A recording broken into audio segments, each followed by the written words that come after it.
and welcome to Standing Our Holy Ground. This webinar series is about gun violence and what the church can do about it. Thank you for joining us today. The Standing Our Holy Ground series is a year-long webinar series that delves into the question, what can the faith community do to address gun violence? This is our 14th, count them, 14th webinar in the series, and it is the last one in the series. And today our topic is too close to home, guns and domestic violence. This webinar series is hosted by the Presbyterian Peacemaking Program in collaboration with the Presbyterian Peace Fellowship. My name's Carl Horton. I am the coordinator of the Presbyterian Peacemaking Program. And my colleague Simon Doon is with us, and he will be monitoring our webinar platform to make sure everything runs smoothly. I want to quickly go over our common understandings that we have been using to guide our conversations throughout the webinar series. These common understandings set a baseline of understanding for us. They center our conversation and guide our discussion as we talk about a complicated issue of gun violence. So here they are. First, gun violence is a public health epidemic that impacts our communities, congregations, and members, whether they know it or not. The impact of gun violence is disproportionate, affecting some individuals and communities often and others seldom.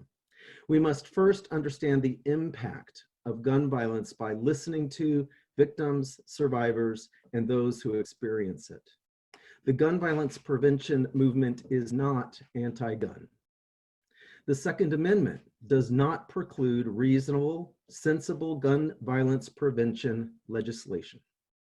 Addressing gun violence will require changes in the legislation and culture of our nation.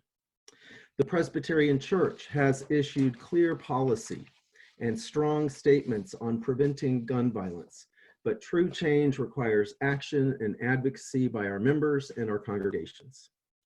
As people of faith, we must pay attention to the discrepancies between the teachings of our faith tradition and the messaging of media and special interest groups. This webinar series is an opportunity for constructive conversations and learning, and not for the posturing and polarizing rhetoric that has so characterized the gun violence debate.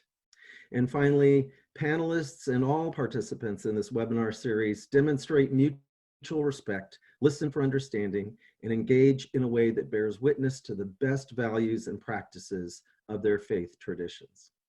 So next thing, just to get you acquainted, if this might be your first webinar with us, is we will save time at the end for questions and answers. And so those of you who are with us live in the webinar, we do hope that you will be formulating some questions for our panelists. Use the Q&A tab that you'll find in the control panel of your Zoom page. Post your question. Please let us know to which panelist you are addressing the question, or if it's for all of the panelists in general. And please, of course, keep in mind our common understandings that we just reviewed with you as you frame your questions. Okay, let's move on to our panelists for today that are, we're really pleased to have all three with us today. Our first panelist is Ruth Glynn. She is the CEO and president of the National Coalition Against Domestic Violence, NCADV. Prior to her role there, Ms. Glynn served as the director of the Domestic Violence Program for the Colorado Department of Human Services and has worked and volunteered in the domestic violence field for over 26 years. She holds a master's in public administration from the University of Colorado, Denver program on domestic violence. Ruth is nationally known as a speaker who shares her own story as a survivor of domestic violence and gun violence in hopes of continuing to inform and bring awareness to the issues. Ruth, we're delighted you're with us today. You're still mute. There we go. There we go. I was worried about the feedback. Thank you so much, Carl, and thank you all so much for having this dialogue on this very important topic and also sometimes very difficult topic to talk about. I'm so pleased to be with you all and Lisa and Shannon as well, and lending what we know about domestic violence and firearms to what we hope are future dialogue and conversations about domestic violence and firearms. I will spend a few minutes with you talking about my story and talk a little bit about the work that we do here, and then certainly hopefully set the foundation and stage for the other experts to lend themselves, and then certainly welcome any questions as as Carl identified earlier. It was 28 years ago that I was shot and left for dead by my then husband. It was a marriage that was rife with domestic violence and physical violence. Quite frequently when we're talking about domestic violence, in general, we're talking about physical violence, but I do want to remind us all, even in these conversations about firearms and domestic violence, that domestic violence is not always physical.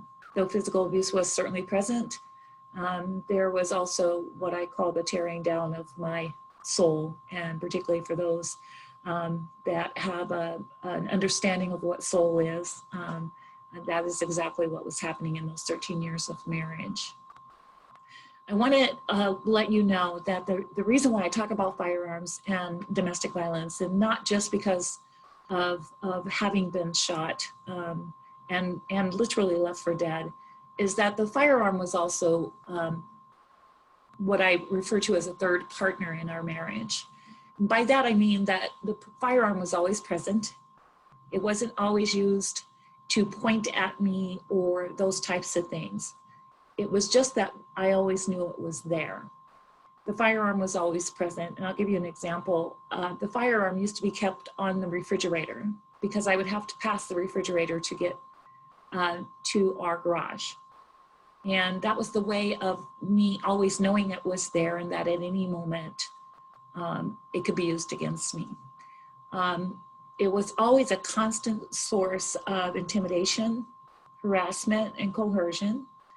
On the occasions that it was used to intimidate me, it was with the words, "It only takes 2 seconds to pull this trigger."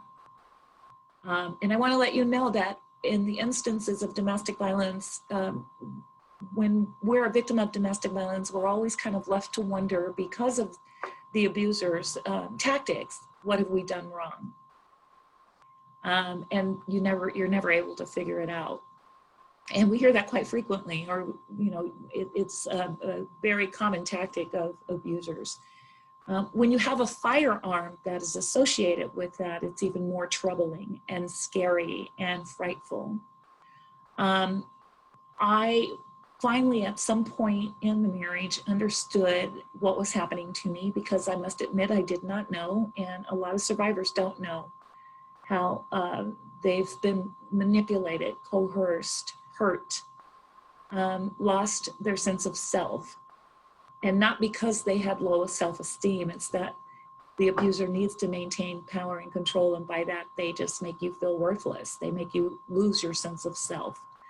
And 13 years into the marriage, I decided that I needed to leave.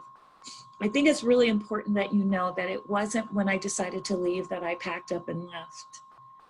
It took me 1.5 to 2 years to prepare to leave. I had to hide money. I had to find ways to be thoughtful about leaving, because I also had a child who was 13 years old. And to ensure our safety and that no one would get hurt, and particularly my child, it took a long time to plan that. When we're asking victims and survivors to leave, I hope that you'll remember what I've just told you. It was a process, and I had not reached out to resources. I didn't know there was resources. So all of the safety planning that I did on my own. And I did have a couple of friends that I confided in, but the thing you have to remember about firearms and domestic violence is that if an abuser is using a firearm against you, you are fearful, and rightfully so, that he might use it against someone else. So when someone says, "Can I help you?" and you know, especially that there's a firearm there, your immediate response is, "No, I've got this, I'll figure it out." So I don't want anyone else to get hurt. Before the shooting, he had also kidnapped me about 6 months, or 3 months after I left. He kidnapped me, held me at gunpoint, took me into a couple of stores with a gun at my back. And there was no way I was going to say anything, because not necessarily just about my safety, right? It was about the safety of others. And they know that. Um, so why doesn't she leave, or why don't they leave, or why don't they seek help, is so very complicated, and particularly when there's a firearm. And if I can't leave you with anything, I want you to know that. It was also important, it's also important for you to note that the shooting that happened was 8 months after I left. So I want to also be clear that leaving might work out, but when someone is intent on maintaining power and control of you, it doesn't easily go away because they are solely focused on that. And I'm not saying that it can't work out, because we know for some victims and survivors it does. They're able to leave, they move on, and they feel safe, and they are safe. But we have to understand that every survivor is an individual. They've had individual circumstances, and their abuser is an individual and has a different strategy and tactics that they'll use to make that happen. So with all of that said, I also want to let you know that I'm happy most of the time. I'm healthy. I had no long-term physical injuries. It took a very long time, quite frankly, to get through my own personal journey, emotional journey, because after that, he also took that very same weapon, firearm, and killed himself 4 months later. So it was with great sadness that I heard that. We're not in these relationships because we want abuse, right? We're in these relationships because we care about this person, and we really don't want something bad to happen to them. So the journey from all of that was very difficult. I would not be truthful if I didn't say so. But I also decided, and this is just as important as well, that there was something for me to do. And resilience, strength, courage, working through it, whatever we want to term whatever it is that I went through, led me to this.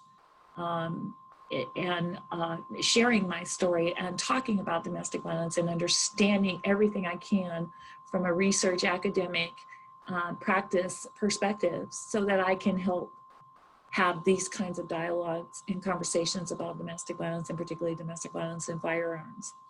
It was just 2 years ago that we wouldn't have been having this conversation about firearm, and I'm sure Lisa and Shannon both can shake their heads and say, you're right, about the intersection of domestic violence and firearms. So my joy, if you can call it joy, has been over the last couple of years, knowing that we can now have these conversations and really help people understand, not just about domestic violence and the dynamics of that, but also understanding the role that firearms play, and not just in lethality, but as a tool that abusers use in domestic violence situations. At NCADV, it is our #1 priority to have these conversations about guns and domestic violence, do whatever we can on policy and legislation, whatever it is that we need to do to make a change in domestic violence. When it has to do with firearms, it is our #1 priority. We also have a couple other priorities, I'm not gonna kid you, but we do whatever we can to talk about it. So it's not always just Ruth telling her story. We're very active in policies and partnerships and other programs and projects that have to do with domestic violence and firearms. And I'm very pleased that we held our first last September very large homicide reduction meeting of 25 people that got together in a room for a full day and talked about this particular issue from all different perspectives. So we're going to keep trying to do that work as long as we have breath in this organization to do it. We are also very concerned about current issues as they relate to firearms. And let's be honest, the nation is hurting right now in many different ways, particularly with Black Lives Matter, and rightfully so, and then COVID, and rightfully so.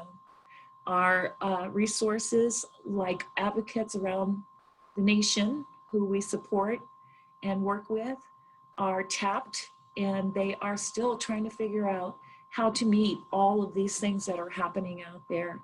And if you know of any advocate that's working in domestic violence right now, I hope you'll give them an air hug, because I know that they are strapped and working themselves. If we're feeling it, we absolutely know they're feeling it.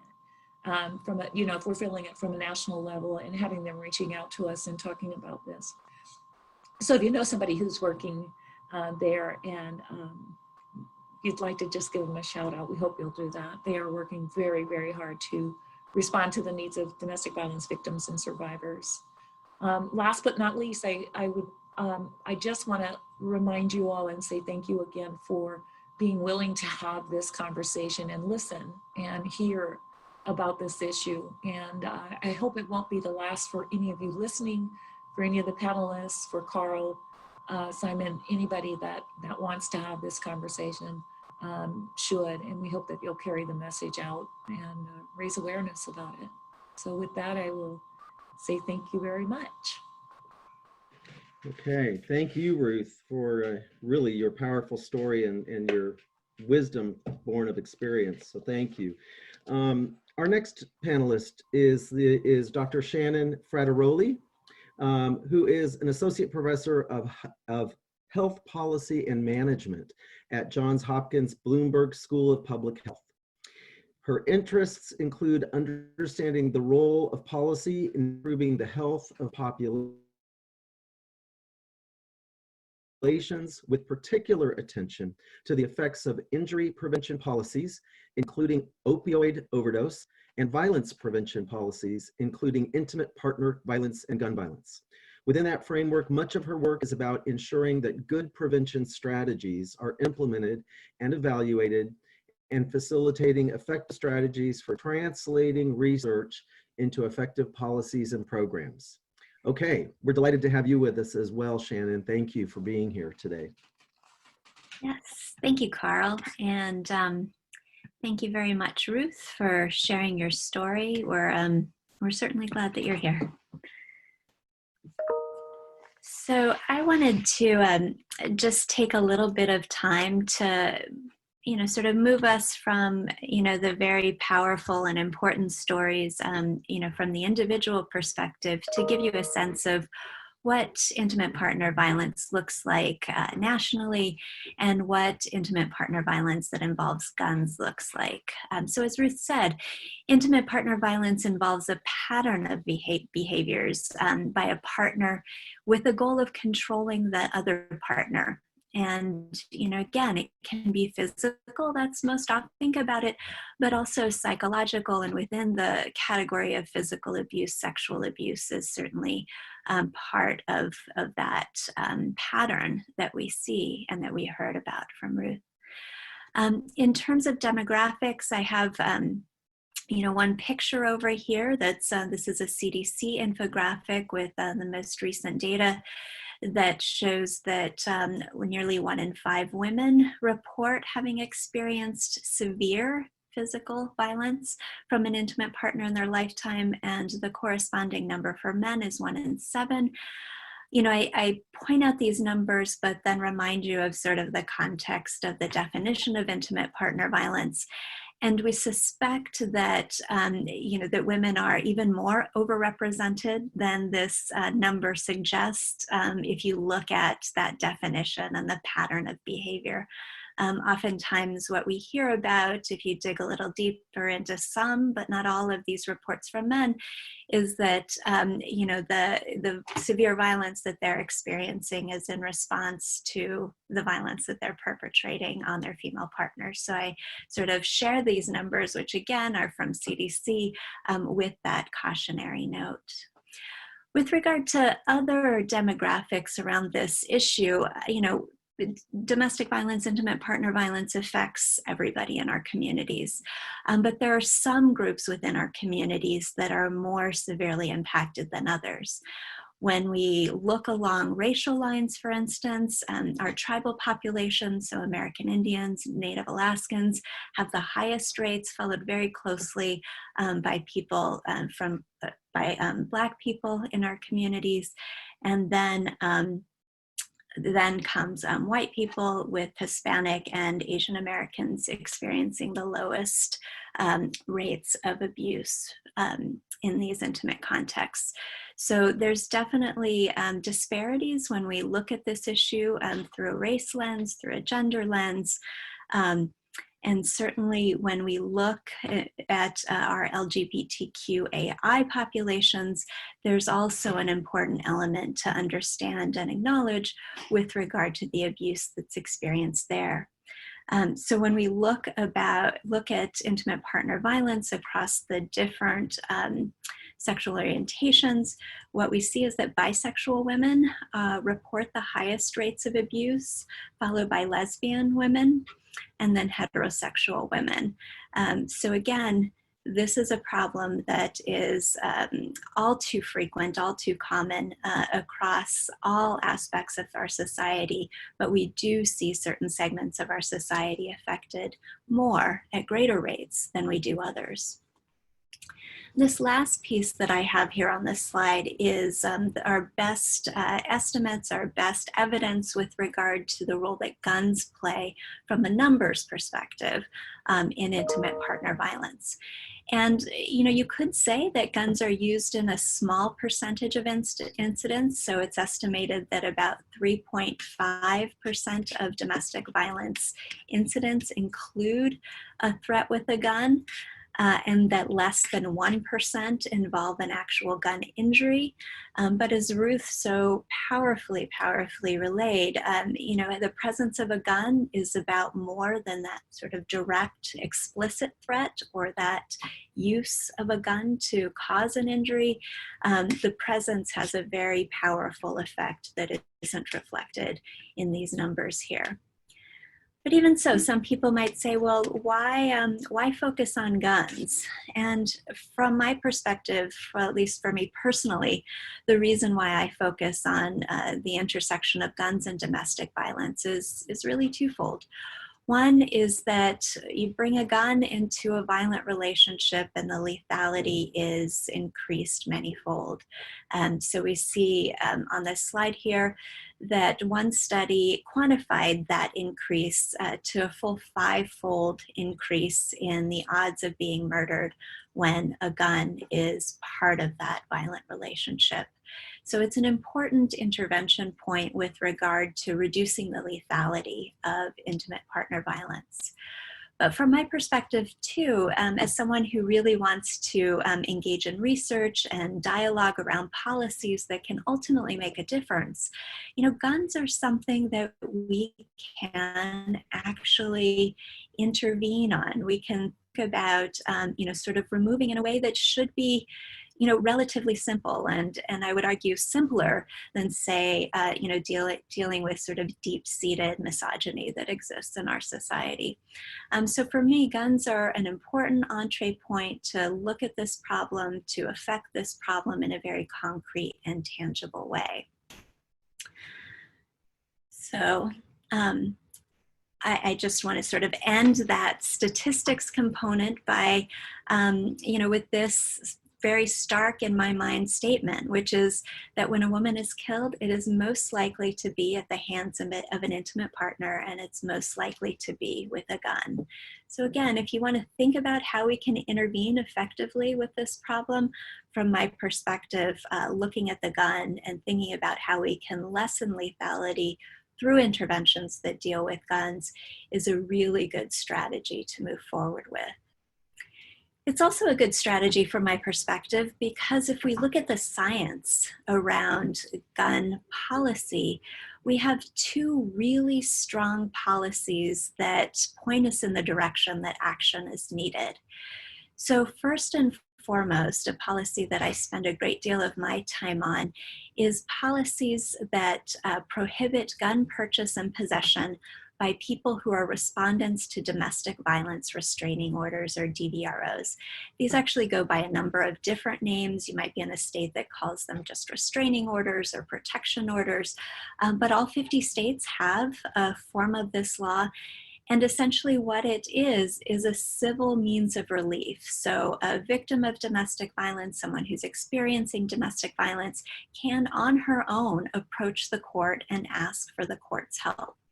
And as part of the relief that the court can grant, depending on the state, is that the court can say, we're going to issue this domestic violence restraining order, and we're going to prohibit you from purchasing and possessing guns.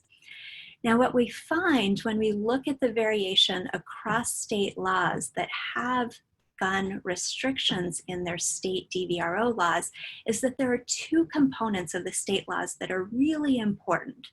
And those two components are that those laws include that gun restriction with the temporary or first phase of that domestic violence restraining order, and that those prohibitions include dating partners.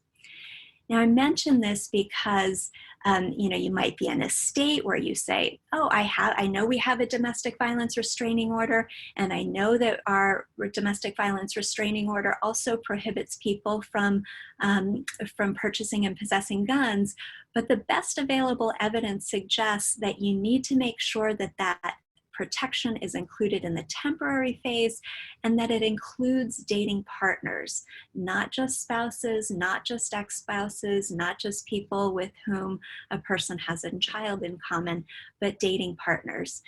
And, if we think about this for a minute, this makes a lot of sense.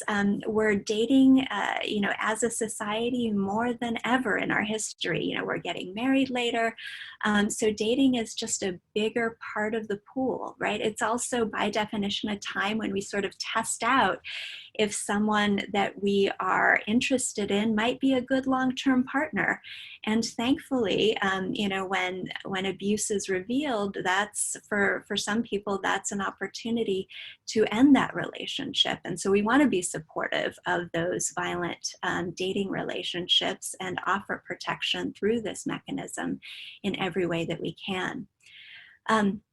When we look across states, what we see is that domestic violence restraining orders are associated with statistically significant reductions in intimate partner homicides generally, and in intimate partner homicides with a gun in particular.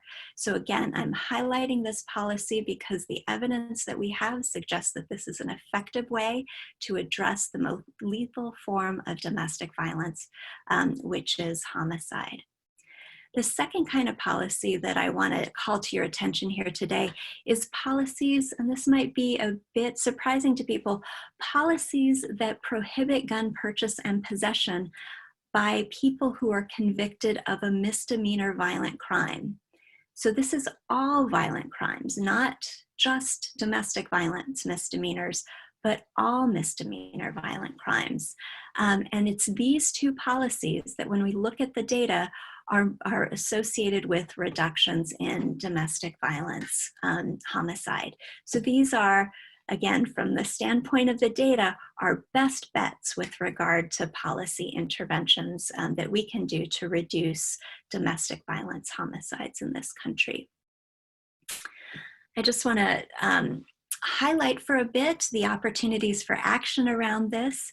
At the federal level, you might say, well, I've heard that we have restrictions on purchase and possession of guns when someone is subject to a restraining order. And that's true, but at the federal level, that prohibition is limited to the second stage of a domestic violence protection order and doesn't cover that critical temporary phase when a woman who's experiencing, or a man who's experiencing domestic violence, first reaches out to the court and in an emergency situation seeks the court's help. Under those temporary orders under federal law, guns are not prohibited to respondents. So there's an opportunity for change in the federal law based on what we know about the data. Also, federal law doesn't cover those dating partners, right? So we're limited with this protection under federal law to spouses and ex-spouses and those more formal relationships. So we're missing an important opportunity here in federal law to offer full protection that's consistent with the best available evidence. With regard to state law, about half of the states have sort of looked at federal law and said, you know, that's good, Washington, D.C., that you're doing these things, but we really want to go further. So in about half of the states, we see states that go further and establish their own prohibitions with regard to purchase and possession when domestic violence restraining orders are issued. And in many of those, that temporary phase of the order is included. And in many of those, again, but not all, those dating relationships are included. So state laws have really sort of led the way, as is often the case, with regard to providing the best protection based on the evidence we have for victims of domestic violence. And I'll just note that there's a huge opportunity with regard to that misdemeanor conviction for violence crimes that exists. Very few states comprehensively prohibit purchase and possession of guns by people who are convicted of violent misdemeanors, which again is a big opportunity to prevent the most lethal form and severe forms of violence within intimate partner violence relationships, but also has the potential to impact more general community violence. And I'll conclude this slide by saying that there's some polling results here on the right, and I've included them just to emphasize how much public support exists for these kinds of common sense gun policy interventions. So I've circled here the latest polling data we have for people who were asked if they support policies that would include purchase and possession restrictions for people who are subject to that temporary domestic violence restraining order. And it's upwards of 80% of people who are surveyed who say that they do support those kinds of policies. So this is something that the American public is very much on board with. So with regard to what you can do, I'll say there are 3 things that I hope you will take away from at least my part of our time together. Learn about your state's policies. We know what can make a difference. If your state includes protections that include the temporary domestic violence restraining order stage, and it includes dating partners, then you can sort of skip down to part 3 that Lisa's going to talk about and work to make sure that those laws are being implemented and enforced in the best possible way. If you look at your state's policies and say, wow, you know, we've got a lot of room to improve, we don't provide that kind of protection for people who are in that temporary stage of a domestic violence protection order, or we don't provide protections to people who are in dating relationships, then I would encourage you to engage, to advocate for improvements to your state policies, because they really can make a difference. And once you're successful with that, move on to number 3 and work to assure implementation, because we know that laws are only as good as the actions that support them. We want more than words on paper with regard to these laws. We need to make sure they are implemented and enforced.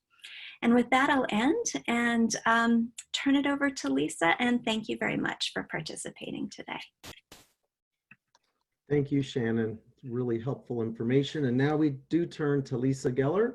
Lisa is Policy Analyst at the Educational Fund to Stop Gun Violence, EFSGV. Her work focuses on the intersection between guns and domestic violence. In her role, Lisa works to strengthen domestic violence firearm removal policies at the state and federal level. Lisa earned a Master of Public Health in Health Policy from the Johns Hopkins Bloomberg School of Public Health.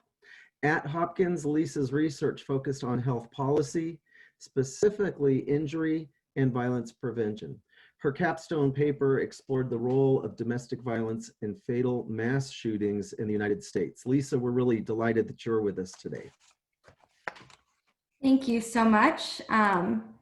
And thank you, to PCUSA for having me, and Ruth and Shannon for everything you've said. I'm hoping that I won't reiterate too much, but I'm going to hope to build upon what you guys have both said. And I just want to start really briefly with telling you about the Educational Fund to Stop Gun Violence. So we are a public health-based gun violence prevention think tank based in Washington, D.C. And the role that we play is really in this research translation space. So we work with researchers like Shannon and other experts across the country to understand the research. And then we work with the policymakers and with Ruth and the advocates to actually make sure that these evidence-based policies are being implemented. So this is a really brief outline of what I'm going to talk about today. I'm going to talk about this research translation. I'm going to walk you through a website that my organization, Ruth's organization, and 2 other great partners have put together. I'm going to talk about the role of domestic violence in mass shootings, and I'm going to finish with, kind of like what Shannon did, a few steps that you can take and really a call to action. So very briefly, we have this public health approach that really guides the work that we do at the Ed Fund, and there's 4 key components of that. The first is understanding what this problem is. So we have to define the problem. In this case today, we're talking about domestic violence, intimate partner violence, specifically perpetrated with a firearm. The second step of this is we want to identify risk and protective factors for domestic violence, and this is a large part of where we get this information is from this research that Shannon and others do to understand what puts someone at a higher risk of perpetrating or experiencing domestic violence. What are the protective factors that make you less likely to perpetrate or experience domestic violence? The third step of this approach is to evaluate and develop these critical interventions, these evidence-based policies. And we know that these will vary. We have to have different policies for different situations.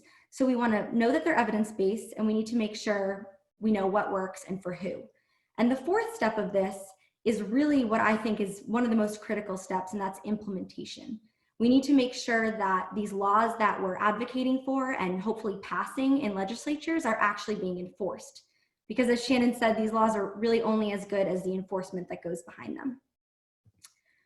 So at the Ed Fund and our sister organization, the Coalition to Stop Gun Violence, we serve as this research intermediary. We work with researchers to understand their research, but we also work with policymakers to make sure that they understand what the research says so that they can help implement, or so they can help draft and advocate and pass these critical policies. So you'll see on the left-hand side of this image, we take the p-values, the regressions, the statistical significance that the researchers understand, and some of us understand, but most of the public does not. And we say, this is what works. We help draft fact sheets, we draft policy memos, we work with these researchers to make sure that we understand what they're saying so that the larger public can actually turn this into policies that will ultimately save lives.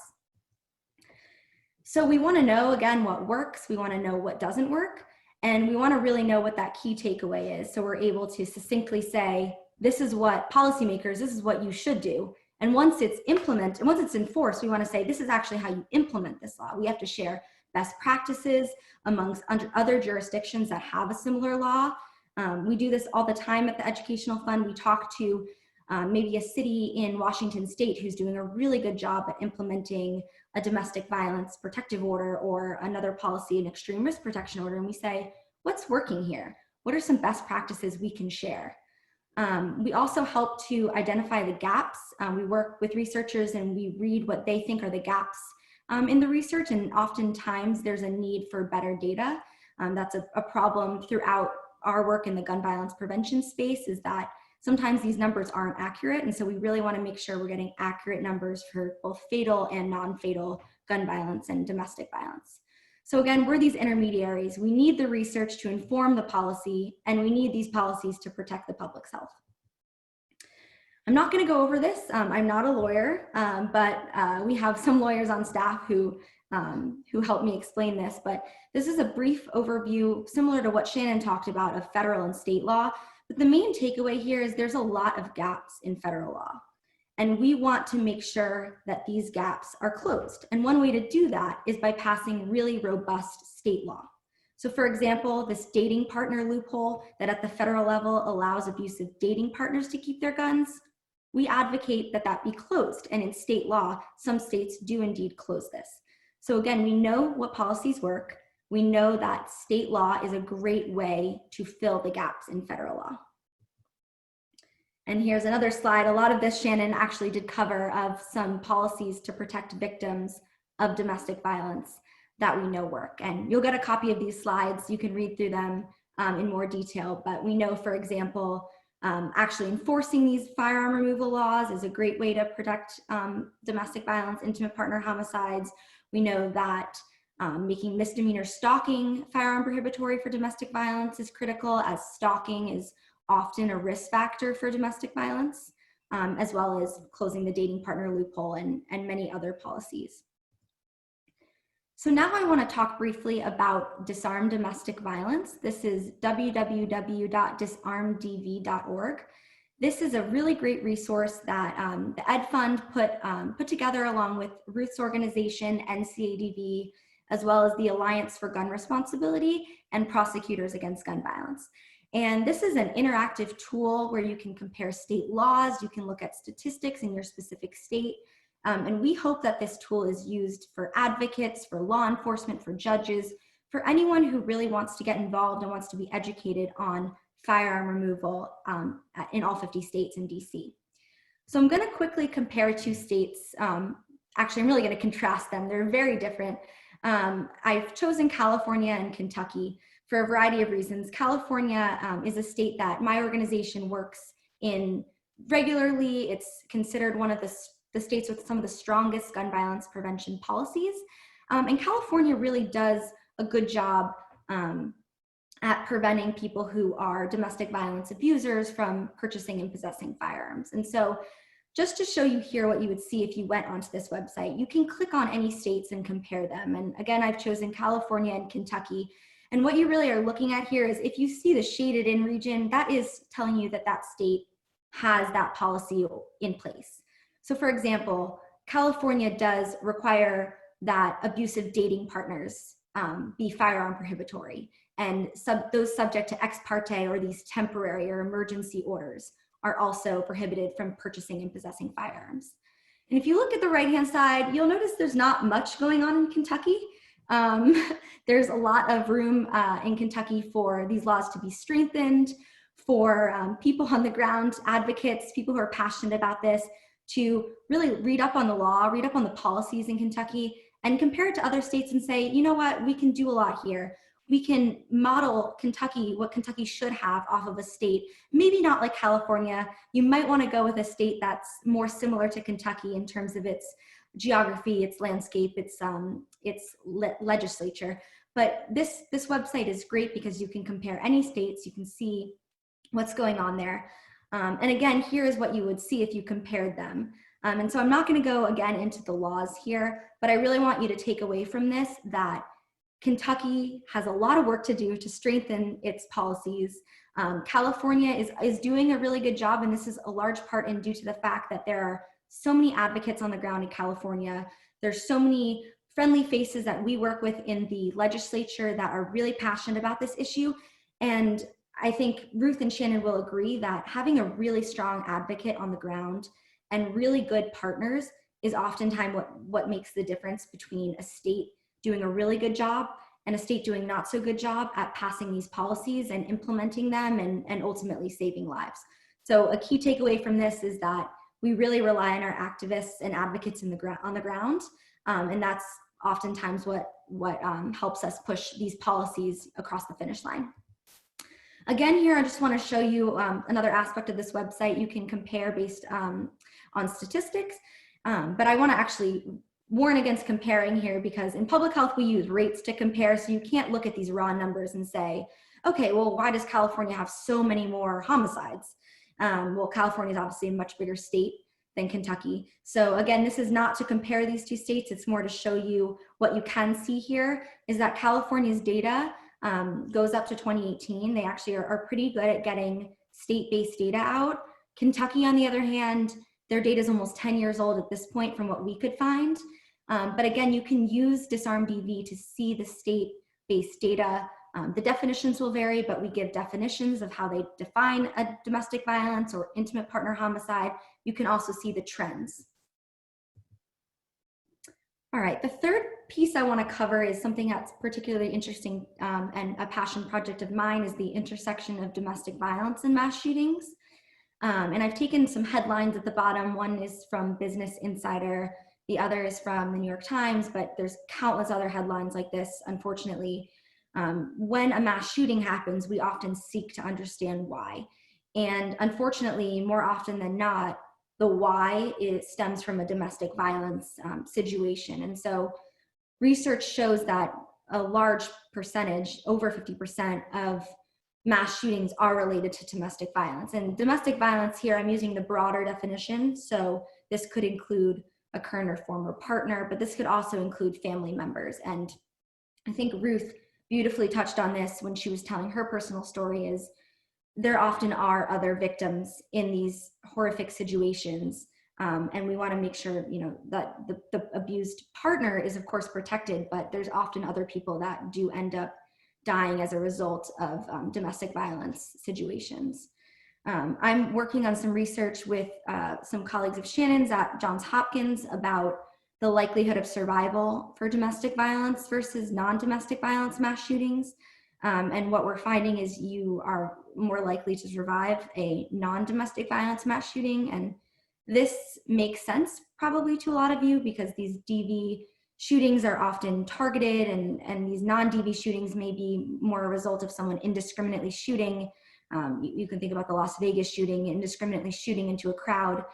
And so this is just something to look for, that we really have a lot of potential to save a lot of lives if we're focusing on preventing domestic violence homicides. And the third point here is that there is this relationship between murder-suicides that Ruth did also talk about. So when we want to prevent these homicides and gun violence, we're also talking about the perpetrator suicides. That's a big component. I'm not going to go into a lot of detail here, but there's two really great studies, one by Zioli and Peruk and one by Cavisto and Porter, that explain this association more. The first article, the first study talks about how many areas there are for people to fall out of the system, how many gaps there are in the system that will make people still able to keep their firearms even if we know that they shouldn't. And the second study by Cavisto and Porter is not specific to mass shootings, but is comparing domestic homicides versus non-domestic homicides. And they found that when a man uses a firearm in a domestic homicide, he's almost twice as likely to kill another victim than a man who did not use a firearm. And on top of that, there's a greater risk of killing 2 or more people in a domestic homicide with a gun than a non-domestic homicide with a gun. So there's so many implications here, and really the risk is greater for many people involved in these domestic homicides. So the bottom line here is that domestic violence is certainly a risk factor for mass violence.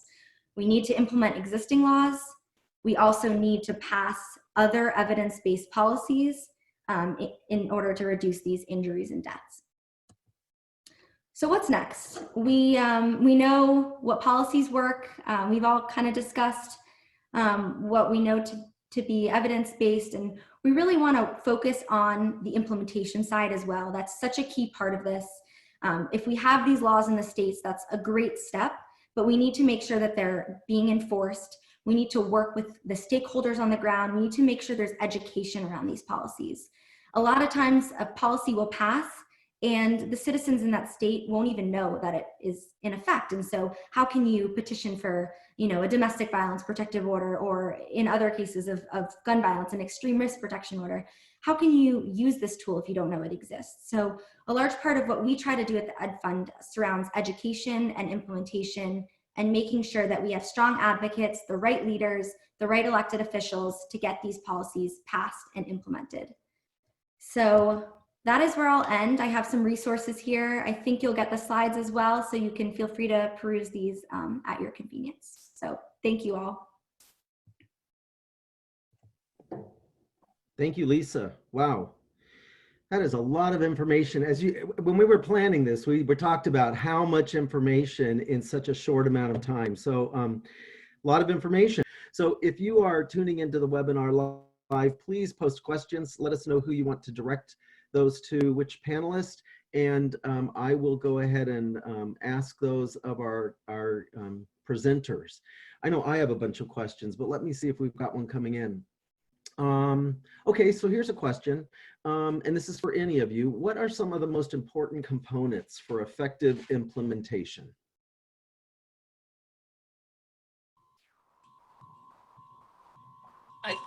I'm happy to speak really quickly, which is what Lisa alluded to, is that, oftentimes, like any other issue, we make a policy, then we put it on the shelf, and then we forget. Activism and advocacy for that policy is critical for implementation. So Lisa already spoke to that, and I would say that the minute something is moving, we just don't let it go. We just take a hold of it like a dog with a bone and make it happen. I guess when I think about implementation, so in addition to advocacy, when I think about implementation, I think of two things. One is to look at the policy itself and make sure that what the implementers need in order to implement that policy is written into the policy. So to the extent that the policy can be sort of implementation friendly when it's being drafted, the better off you'll be. But I've looked at implementation now for more than a decade, and consistently what comes through in the data when we find places that are implementing well is along the lines of what Ruth said. Having a champion for implementation is really critical. So if you're on the ground like Carl in Kentucky and you look on the Disarm DV site and say, wow, we've got a lot of opportunity here. You improve some of your domestic violence laws. Concurrent with that, I would say start to look for that community leader, and it might be an advocate, it might be a state's attorney, it might be a police chief or a sheriff who you can educate and who can get on board with why these policies are important and can really become that champion on the ground for assuring implementation once those laws are in place. So people are really critical to the implementation process. Lisa, the DDV maps, you chose my two states, which I really appreciate. I wanted to ask you, are any states checked on all boxes for their legislation, or does every state have work to do? I would say every state has work to do. Okay. You will not see a single state where there are 0 domestic violence homicides. And so, there's always work to do. And even a state like California, where we've talked about, they have really strong policies, not just related to domestic violence, but to gun violence as a whole, there's still always work to do there. And so even that state, which is, many people consider to be one of the best states in terms of gun violence prevention, there's still work to do. Mm-hmm. So one question I have, and this may seem like a silly question, but you all have talked about federal legislation has so many gaps that the approach is go work on your state's laws and legislation. Shannon, your first suggestion was learn state policies, advocate to improve those policies, then work to assure their implementation. Why is it that we are working on this issue at the state level rather than the federal level, just in your experience? Or do we work at both levels, but just more successfully at the state level? Yeah, well, I'm sure we all have opinions and experiences with this one, but I can start off. For me, the state level is really where those, the possibilities are greater. There's a closer connection between citizens and state elected officials than is the case between who we elect to represent us in DC. Mm-hmm. So at the state level, in gun violence prevention policy, there's been tremendous progress over the past 10 years, which is something that we don't often talk about in the popular press. I think there's a tendency to say, oh, thinking about gun policy is just a waste of time because nothing ever gets done. that couldn't be further from the truth when you turn your attention to the state level. Now, it is very much the truth at the federal level. There hasn't been much progress at all at the federal level. But when we look at the opportunities at the state level, there's tremendous, tremendous activity and tremendous progress there. Great. Well, thank you for the suggestion that I find a champion in Kentucky, because I'll do that. I'll start working on that. I do think in faith communities, when we think of domestic violence, it's one of those topics that's kind of taboo, because it's sort of like you're getting into somebody else's business. You know, in the congregation, when you think about in worshiping communities, we don't want to talk about it, but we want to do something. So our congregations so often help support a shelter in their community or do something like that. I really appreciate all three of you suggesting that the doing of concerned people has to do with learning and then advocating. So learning about policies and advocating for change, and then helping see through that those policies are actually implemented. It sounds like a lot of the problem is implementation, even if you have policies. I think you've given our listeners a lot to do, and I really appreciate that, and a lot of resources. We're going to direct folks to your websites in just a second. The only other thing I want to say, Lisa, is you have really helped. We've focused so much of this series on mass shootings because they're so visible, but the intimate partner violence is a little more hidden, and we don't talk about it as much. And I really appreciate the connecting of our mass shootings, not necessarily to mental health, but to violence in the household or violence with intimate partners. That may be what we need to look at. It is what we need to look at. But so often, the script has been, it's a mental health issue. So we've addressed that as well in this series. But let's see, we have Simon's telling me we have another question. So let me look at those. Lisa, you mentioned an ERPO. What is the difference between an ERPO and a DVRO? You better spell those out for folks. Okay, good question. I think we all thought this might come up. An ERPO, or an extreme risk protection order, or an extreme risk law, there's many different names, is actually based on a DVPO or a DVRO. It's a civil restraining order. So extreme risk laws are modeled off of these domestic violence restraining order laws. And these are civil procedures to temporarily remove, these are ERPOs, temporarily remove firearms from someone who is at risk of interpersonal violence or self-harm. And so this is a tool that exists in most states. Family and law enforcement are petitioners, but one of the resources I directed to, which is called Implement ERPO, which Shannon has been critical in the development of, we'll tell you the full list of petitioners, but this is an opportunity to intervene before tragedy occurs and temporarily remove firearms from someone at risk.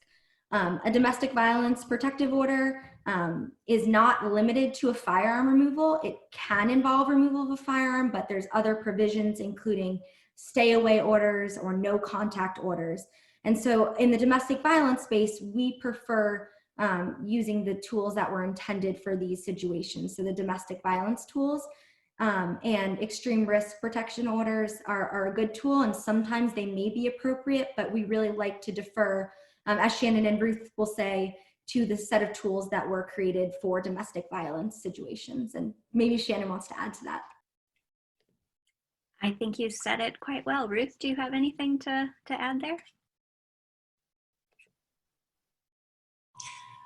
No, just fully agree that when and if and ever possible is that we move to those tools because they were designed for that. ERPO can be a tool, but it is so much more broad and really doesn't address the issues that are particular to domestic violence. So thank you, Lisa.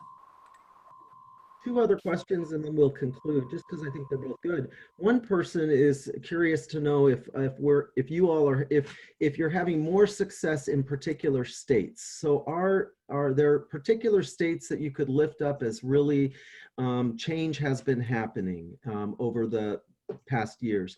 And then another question about, you all have talked about federal and state laws. This question has to do about local level. Can local municipalities pass laws that have to do with firearm removal and such? I can talk to the local level question very briefly. And I wanted to give a shout out to a city that I think is doing a really good job, and that's Columbus, Ohio. I actually was there in the fall, and in Columbus, they passed local level ordinances in order to keep their residents safe in a state that has a not very favorable legislature. They do note that some of their ordinances have been challenged on preemption grounds. Some of them have been challenged on Second Amendment grounds, but there certainly is an area, there certainly is opportunity to intervene at the local level, and that's something I'm passionate about, and I think I would encourage it whenever possible. So yeah, and I'll say that so while there are certainly opportunities to look at the local level, those preemption statutes at the state level are key. And in a place like Maryland, where I live, we have more limited ability to actually pass legislation at the local level on laws because of our state preemption law. But local level action is where implementation happens. So if you're in a state with heavy preemption and you're limited with what you can do locally, engage on the implementation side, because that's absolutely where implementation is happening. Okay, well, we are at the hour, so thank you to all three of you for being with us today. I want to make sure we show the slide that allows our viewers, and this webinar is being recorded, so folks can come back to it. But the three sites that I'm sure folks can get a lot more information if their questions weren't answered today are the National Coalition Against Domestic Violence, NCADV, the John Hopkins Center for Gun Policy and Research, and then the Educational Fund to Stop Gun Violence. All three websites are listed here, and we hope you all will visit them. So thank you, Ruth, Shannon, and Lisa for being with us today. It's been a full hour, and I've learned a lot, and I know our viewers have as well. And thanks to everyone who has tuned in to the webinar series. All 14 of our segments will be available on the website. Go to presbyterianmission.org. Standing Our Holy Ground, and there you will find all 14 for you to view at any time. So as we close, on behalf of the Presbyterian Peacemaking Program and the Presbyterian Peace Fellowship, I want to thank everyone for joining our discussion throughout the webinar series. We hope these discussions and the conversations that ensue following them will help inform and empower our congregations and members to work together to address gun violence and to stand our holy ground on this issue. So goodbye and thank you again.